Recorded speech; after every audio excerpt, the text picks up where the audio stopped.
Hello viewers, আসসালামু আলাইকুম। আপনারা দেখতে পাচ্ছেন আমি এখন আলিপুর শহরে আমি হোটেলে রুম নিয়েছি।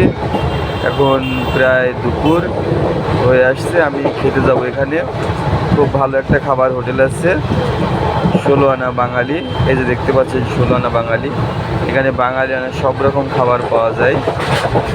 বোয়াল মাছ, ইলিশ মাছ, চিংড়ি মাছ, পুঁটি মাছ, ভেড়া মাছ, সব রকম, অন্তত 15 রকমের মাছ পাবেন। আর যদি সবজি খান তাহলে অন্তত 12 রকমের তরকারি দেবে। আমি বাড়ি থেকে আসলাম, আমার অনেক পরিচিত। আমি এখানে অনেক খাওয়া দাওয়া করেছি, অনেকবার এর আগেও খেয়েছি। তো আমি এখানে শুধু সবজি ভাত অর্ডার দিলাম, ভেজ ভাত। এই দেখতে পাচ্ছেন কত রকমের তরকারি, মাছ কাঁসার থালির মাঝখানে ভাত, পাঁপড়, ডাল, উস্তে ভাজা, বেগুনের চপ, লেবু, তারপরে এটা কাঁঠালের তরকারি, মুড়ি ঘন্ট, এক রকমের চাটনি, আর ভাতের উপরে দিয়েছিল ওইটা দেখতে পাচ্ছেন ওটা ঘি। এবং খাওয়ার শেষে আমার সাথে একজন আসছে, তিনি খেতে বসে